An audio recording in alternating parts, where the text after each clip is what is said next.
Hello and welcome. Today we're going to explore this entire scene using Blender, and some of the effects that you are seeing here we're going to recreate it using Grease Pencil, because long time ago I created some tutorials but those were already outdated rather, and in this tutorial we're going to go through the slide through process of how you can create your artwork in Blender's Grease Pencil.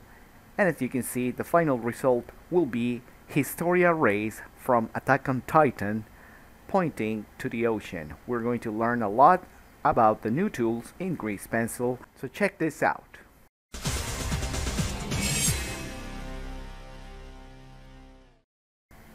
When you receive the file for the very first time, you will probably find that your scene looks like this. This is because the shader view that it's activated, it's a solid view. So if you switch to shaded view, you're going to see this without any effects.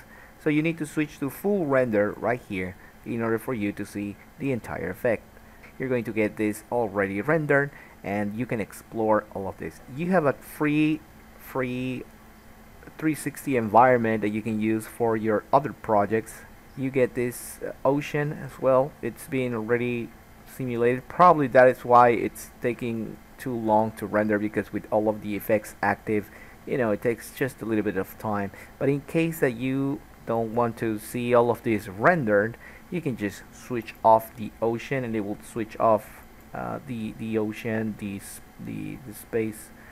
Okay, so you can see that the clouds are moving and the animation is pretty nice there.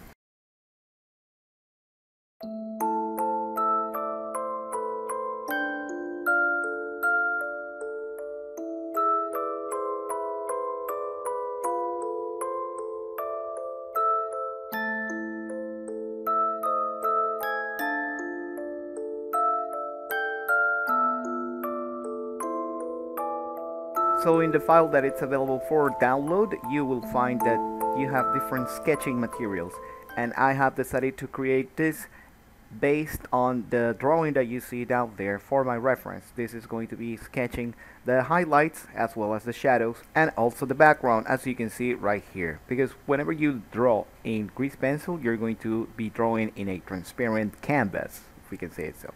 Okay, so the layers to sketch. The first thing we need to understand is how we are going to create the layer order. In this case, we're going to first create the sketch, the very loose sketch layer, which is going to be at the top. Later, or right under, we're going to create all of the shadows by themselves, and in the lowest part of the rendered layers, we're going to create a new layer, which is fill whites. Okay, you can also right click on your canvas or your 3D space in front view, and then you can get access to the materials and the layers. So that's very easy. In here, I'm going to be drawing just a quick example of what the draw mode is doing in Grease Pencil. I'm not going to go to the basics because there are a lot of tutorials already teaching you this, but what I am going to say, and what I am going to show you is my process on this creation for this artwork. And I draw very loosely to get the feel and sense of how the volume is going to be in the I'm going to call it canvas, but we all know it's the 3D space. Okay, if you have not seen the previous tutorial talking about the camera and how to bake the camera animation, you need to go watch it here on my channel. And briefly, I'm going to show you how it's done. You're going to create a camera animation, that you're going to bake those keyframes. You're going to be stepping those keyframes by threes, and this is the result that we're looking for. Not a smooth curve, no, we want this stepped curve. Okay, that is very important for the look and feel of the anime style. Now, whenever you get to draw in Grease Pencil, you may probably experience that your materials do not look very opaque. They look rather transparent, they look rather pale. And this is because the X-ray will probably be active on your viewport. So uncheck that, deactivate that, and also make sure that your viewport is set to a custom color such as white or gray. In that way you can draw imagining that you have a white canvas so that you can have a higher contrast whenever you draw. Another thing that I wanted to show you is that layers have this opacity slider down here. So you can adjust whatever you're doing when you're going to clean your artwork. When you're going to go into the phase of cleaning your art lines, you can lower the resolution, lower the opacity, and then do the cleanup lines. So we're going to talk about the cleanup lines. We're going to create a new dedicated layer, and of course we're going to use a solid stroke for that. And I'm going to be naming here vector lines to that layer. Uncheck use lights, because if you don't check lights, then all of the lights in the environment are going to affect your drawing, and you don't want that. Now, it would happen sometimes that whenever you want to draw, you cannot draw. Okay, this was called to my attention the other day by some of the users, and in order for you to solve that problem, you need to come here into the timeline, open up that editor, and then activate the auto keyframe. Okay, I don't know why this is necessary when working with grease pencil, but apparently whenever you draw the first keyframe on your layer may probably not draw whatever you're intending to draw. And to solve that, you need to activate auto key, just like we did right here. So we can start using the tools that we have on grease pencil to draw, for example, curves. Now I want to talk about a very important thing about creating artwork in grease pencil. When you're drawing, we have this unconscious want that all of the lines have to be connected, because we're working we are assuming we're working with vectors, or we're working with vertices, and those vertices must be always united. And we have new tools now to create some more smooth line artwork, specifically activating the curve editing tool.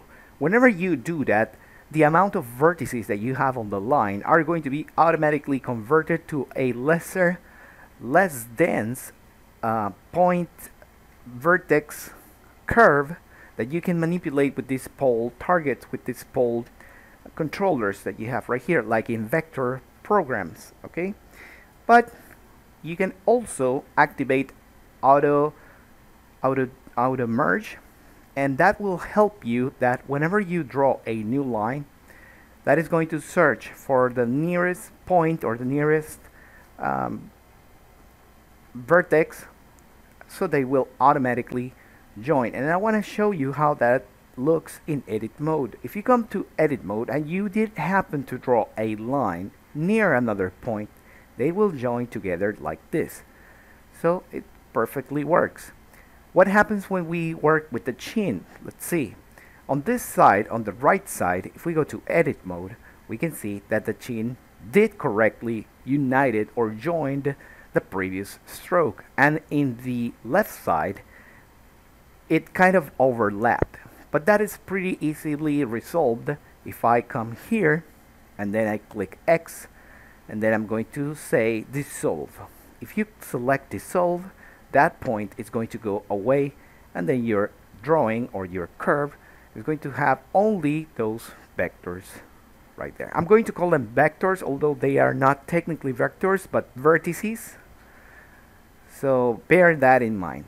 Alright, so let's talk about another important thing when doing grease pencil. I have noticed that in the past versions, whenever you draw something quick and you want to do sharp angles, it's very difficult for the application to calculate that, and instead it's going to round them. But you have options right here for the stroke in the post-processing options that you have on this side. If you press N, you're going to get this panel, and from there you're going to go to tools, and you also have those options all the way up in the top menu. But the idea here is to reduce the smoothness so that you can create sharp angles, and in case that you cross over like this, you can use the scissors tool or the cut tool or remove corner tools to get rid of those extra vertices.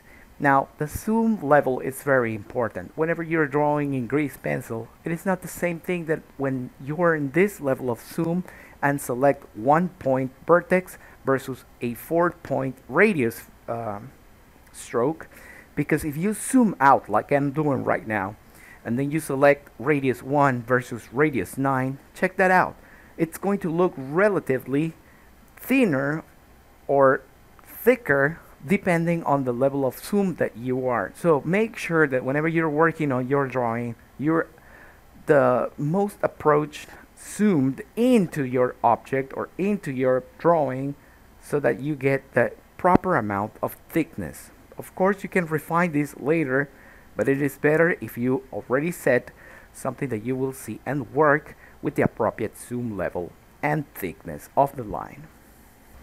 Continuing with the subject that whenever you draw a line, you get a series of vertices, we're going to convert those vertices into a curve and also try to sculpt to see what happens. If I bring this circle tool and create a circle like this, I push enter, then it gets created. Then I go to sculpt mode and then I will try to move this, and you will see that this is smooth. This is because it's got a lot of vertices that have been created. If you go into edit mode, you can see that. But what happens if we switch to curve editing? As you can see, it immediately transforms into a lesser version of that same curve, and all we get are these vertices, which are really a small quantity, and that's why we see this very roughened edges around the circle that we created, and it is no longer a smooth circle. So bear that in mind whenever you're working, and if you switch into edit mode with curve editing tool active, it will get transformed and you will not be able to deform as smoothly as you want. But there is a workaround on that.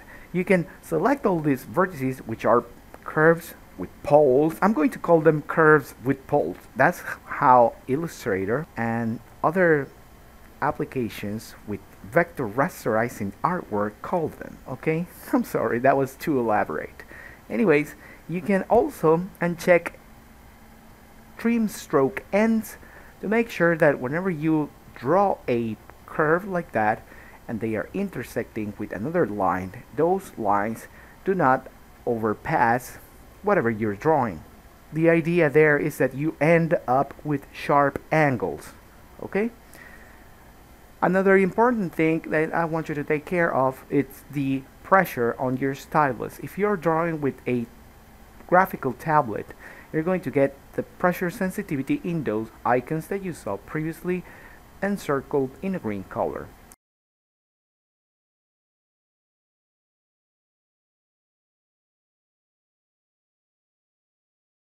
Another new feature that we have on Grease Pencil is that if you press Alt plus middle mouse button and drag to the left or to the right, you're going to get this scrub playhead. This is to play back whatever you have on your timeline. Instead of going to the timeline, you can do this straight from the viewport, and this is very useful whenever you're proof testing your animations. Another new aspect of the Grease Pencil tools that we sure like to cover, it's the edit mode, the curve editing like we mentioned before. But now let's say that you want to join them manually. What do you do? How do you convert this back and make it a vertex that you can join? Maybe you can come here and select point and merge and expect that to be automatically joined.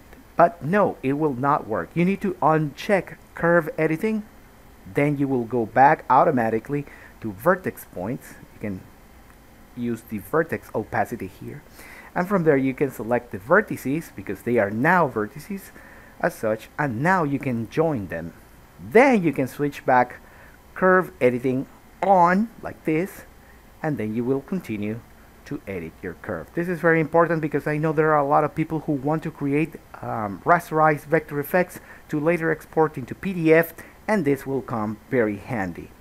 Okay, what if you want to make this line thicker or thinner? How do you work that? Okay, so you come here into sculpt mode, and in sculpt mode we have all of these tools that can help us directly to make the line thicker or thinner. In this case, I'm going to do it with this part of the shirt, and as you can see, it's already thick. Traditionally, what the animators will do is to draw the external line and then the internal line and then mark it with an X inside, which means that the cleanup artist has to come and make that line thicker between the spaces of the X. Again, let's compare when we have a curve with a lot of vertices like this. I'm going to go into sculpt mode now, and then I'm going to refine this. Pressing shift will arrange or average all of your vertices that are together. But if we are working with a curve like this, we do not have enough vertex information or enough points, and therefore we need to switch to curve editing and use the poles. Okay, this controls right here, these long bars, I call them poles. I don't know if they are called like that in 2021, but back in, whoa, too many years ago, they were called poles, vector poles.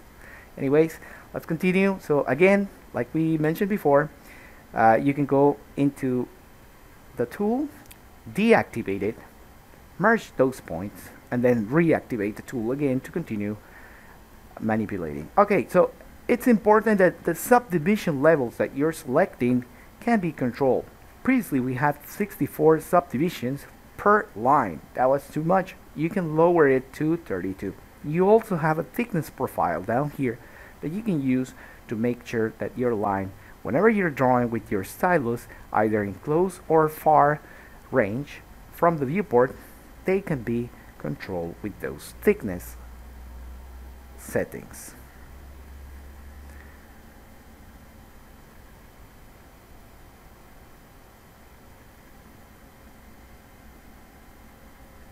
You see the difference? We have a lot of lines, a lot of vertices right here.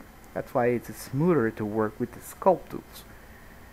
Over here we have an optimized line. Let's not forget that all of this is being drawn in a 2D, but later on will be filled with the fill bucket tool to create a solid filling between those vertices. The more vertices we have, the more options that we can create with the colors later on using vertex paint.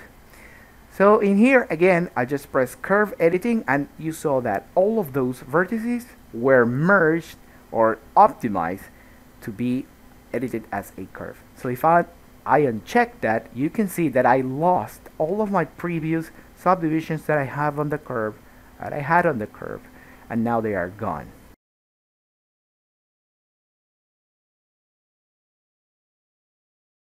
The next thing that I can do is to right click and then click subdivide, and with that I'm going to select the points in between and select the number of subdivisions that I want. And this is in case that I lost accidentally my addition and that I need to create new vertices along those points. And this is how we would do it.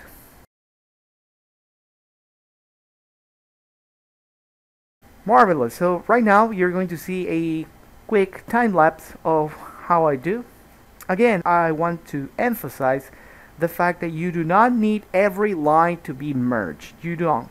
Just think of this as if it was Photoshop or Clip Studio Paint, when you draw one line and then you cross another line and then they are not joined by any means, and they are just drawn on the interface. They do not need to be connected as vectors in order for you to fill in the spaces that you intend to paint. I'm going to be talking about that fill paint tool options later on. So let's continue. I'm going to be drawing here. I'm going to enter edit mode. I'm also going to sculpt some of the face appearances that she has, and right here I'm creating the vest, the back of the vest that she wears, and also the belt that makes sure that the equipment works as intended. I'm also drawing all of the things that are going to go behind her arms, because the idea here is to have a complete idea of the volume. So let's talk about the fill tool now. Whenever you select the fill tool and you have this boundary set to all and the stroke extension set to 0, okay, you're only going to press the fill tool once, and then it will fill anything and everything automatically depending on your level of zoom. That means that if you're pretty close, it will zoom and then paint and fill everything. But if you change that fill amount setting that we saw previously, you're going to have to click twice on the fill tool. This is very important that you understand, because if you're working on a series of drawings, then the best approach to do that is to find out the best zoom resolution, then set the fill gap tool, the fill setting tool, the stroke extension, and if you move it for other number than 0, the first click it's going to make these blue lines appear, and the second click is going to actually make this fill the entire thing. Now you can roll your mouse up or down, or use page up or page down, and then it's going to show you how far that gap, that blue line, it's going to cover your gaps inside the drawing. Okay, I also use the fill and stroke with the same settings for the colors than the previous fill bucket tool, and I use it with the pencil. That means I can use it as a lasso selection. A lot of drawings, a lot of artists in anime use the lasso selection to fill everything or the little spaces.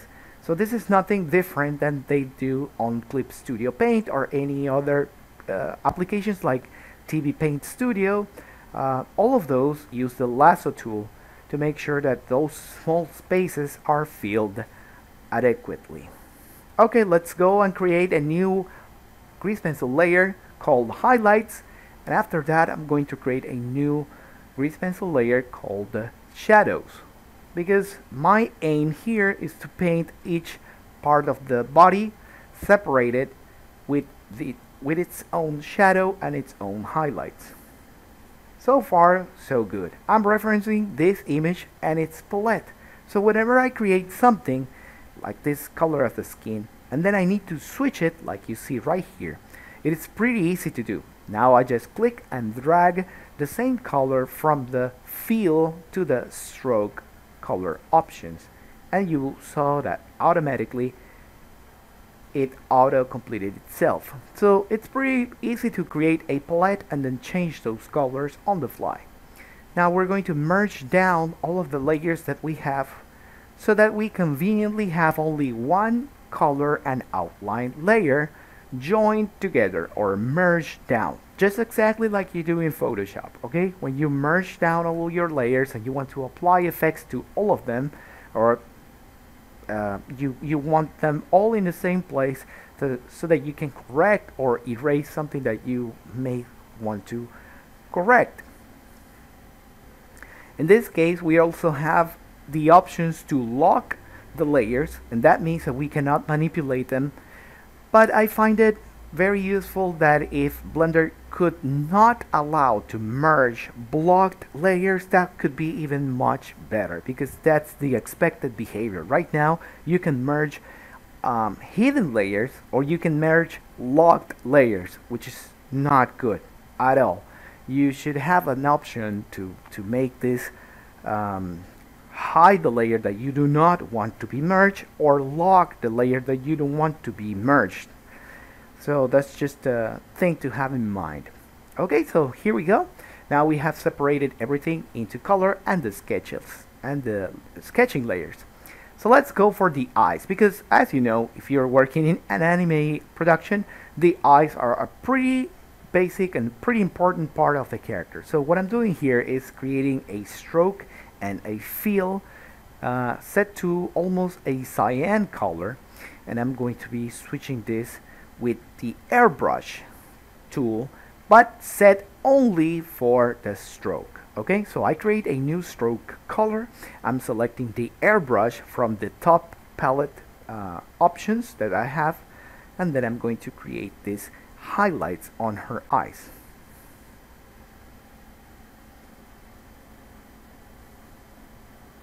I'm going to be calling this Blue Eyes Glare Airbrush so that you can understand what I am doing. This is only going to work with stroke. It will not work with fill. So I'm selecting the airbrush, you can see right here, and the stroke. This is the only thing that it's going to work. Of course, you can activate the strength like you see up there. I also have my stylus sensitivity active, so that means whenever I'm pushing harder, I'm going to get a solid color, and if I go thinner, then I will get a very pale paint on them. Look at that, it's working fantastically. Okay, now I'm going to create another one, another stroke. I'm going to call this white hair highlight airbrush, and this is useful for all of the whitish hair highlights that I'm going to be painting, and of course the eyelashes, some part of the lips, and some parts of the mouth. We can also change and create a new color for the darker eyebrows. So I'm going to sample that. I'm going to create a new stroke. I'm going to go back into the airbrush. Here I'm taking the reference, so you can see this maximize with Control Spacebar. It maximizes and minimizes. And in here I'm painting that eyebrow. I can also change the color, right click, get the menu for the layers and the materials. This makes it very easy to change between layers and materials. So here it is. This is the completed work for the flat materials. I will be talking about this by the end of the video. Let's activate the ocean collection, and you can see this ocean has been already simulated because it's using the ocean modifier as well as a stylized material. I did not invested too much time on the ocean since it was a very small part on the picture. But one thing that you do see big in this picture is that giant moon there, and it's kind of weird because if you go back to object mode, you will see that that sphere disappears. The glitch or whatever is happening there disappears. But if you go back into draw mode, I don't know the reason, then it comes back, and this is weird because it may probably confuse you. Okay, let's start activating our effects. Select your grease pencil object, in this case our Historia race, and we're going to activate here in the options view, uncheck camera to view. That means that you can manipulate your camera view without actually moving your camera, because remember, we already animated our camera. So you can roll back your mouse wheel or roll in your mouse wheel, and then you get the zoom. You can also press shift and middle mouse button to pan left and right. Or if you press 0, you're going out of that camera mode and into perspective. Now select Historia color layer from grease pencil and uncheck use lights. Why do we want to do this? Because after we do that, no light will affect our grease pencil drawing, and that is what we want. Okay, so to apply the effects, you need to make sure that you're in draw mode with your grease pencil object selected, and down here in the effects tab we can see that we have certain parameters for blur. So I'm going to be blurring the rim light that we just created. Okay, so it's a very simple effect that you can use. Now the most important parameter here is the samples. You will notice that I have 16 samples there so that it will turn out smooth. Okay, and the offset X and Y are going to be locating the general offset, obviously, from the alpha that it immediately recognizes from grease pencil. Let's adjust this once again in the X offset, so that as you can see, this one will go left to right. I'm going to position the view into the front view, and we are going to add another new effect. This time we're going to add colorize, because we want to automatically integrate the rest of the effects to the tones or the temperature that we have created in this setting, in this environment. In this case will be a cold blue. And our factor is 0.5. That means that it's affecting only half with the power of the effect. but it is already good enough and it looks very integrated. Okay, so the environment is casting this blue light around her, and therefore we can see the mix of the colors. The next thing that we want to add is a glow effect. Now this glow effect will appear at first with a very jagged or very squarish settings. So to smooth it out, you need to go to samples once again. I'm going to be using 32 samples. The next thing I want you to check, it's the blend mode. Please set it to add. Okay, we want to add whatever value or whatever color we're placing in these parameters. Now the threshold is very important because that will determine how far or how near your highest highlight color will be. To be understood, whatever you have in white, it's going to blow out depending on the value of the threshold. So I'm going to be adjusting this very carefully to 0.721, and that is a great setting for the hair highlights. It looks good, and the face also has this slight tint of glow. If I deactivate that, you can see the difference, and if I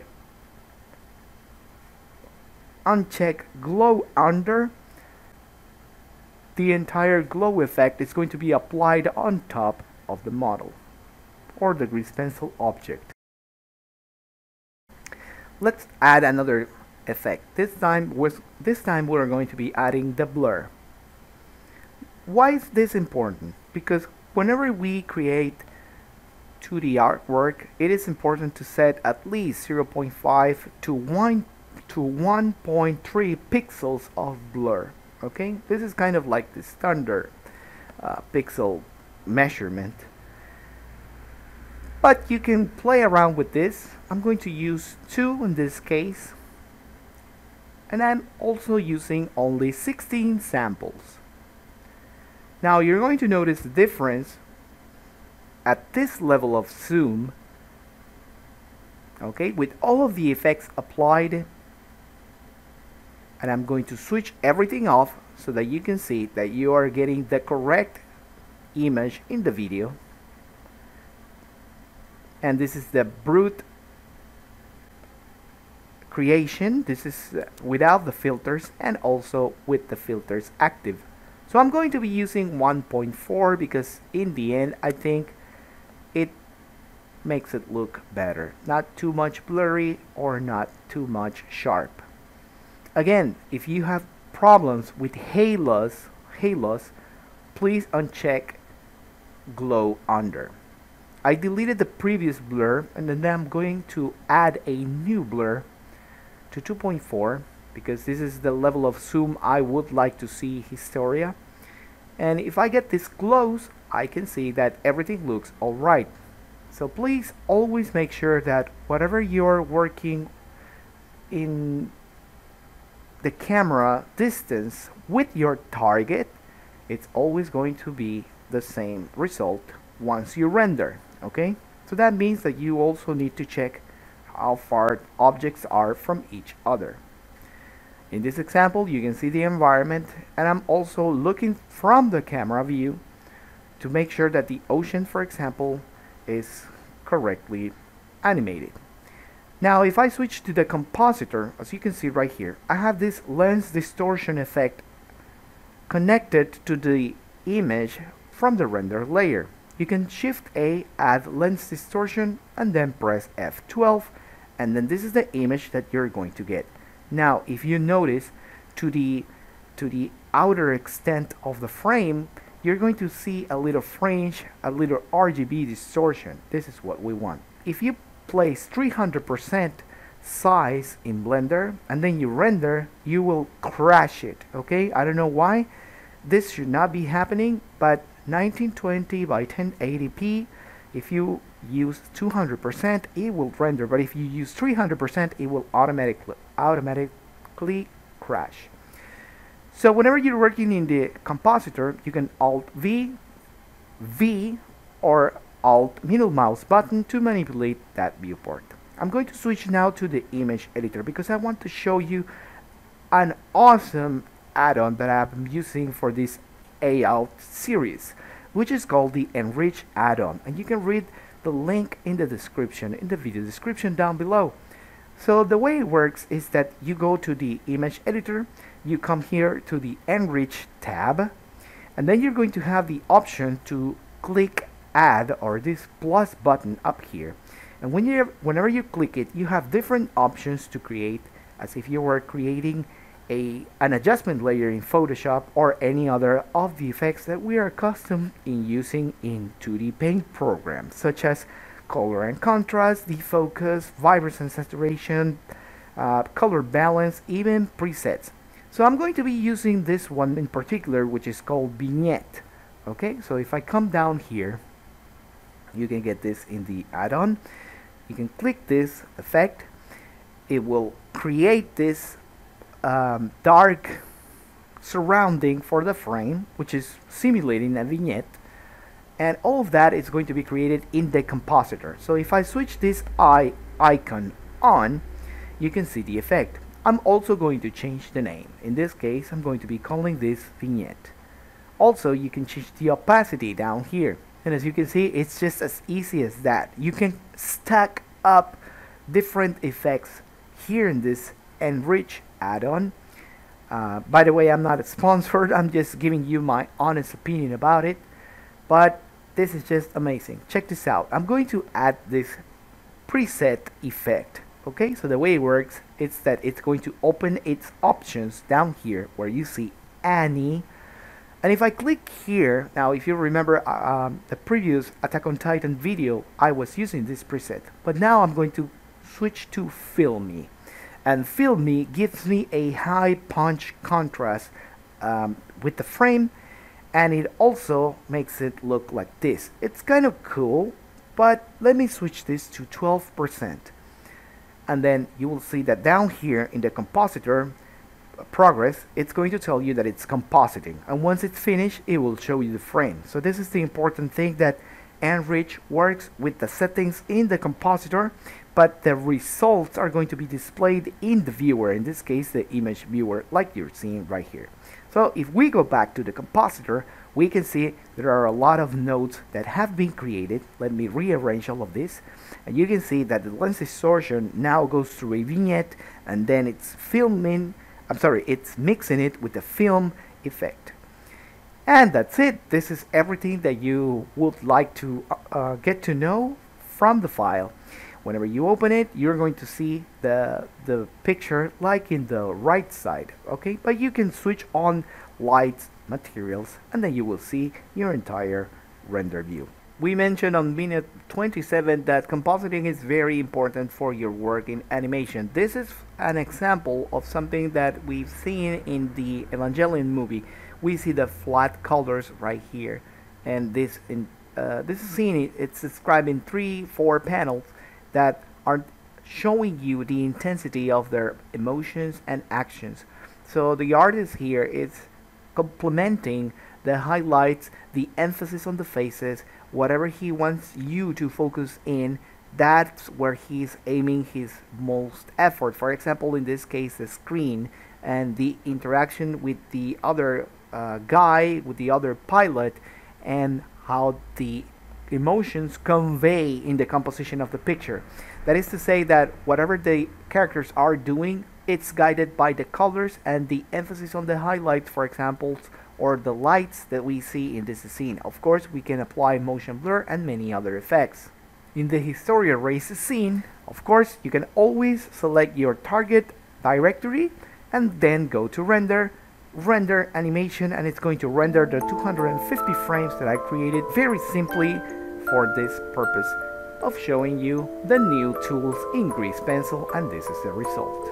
My name is Pierre Schiller, I am a 3D animator and VFX compositor. And you know what? You should try Blender. Try Blender. Blender is powerful and beyond industry compatible. Thank you very much to the support of all of these patrons who make this show possible.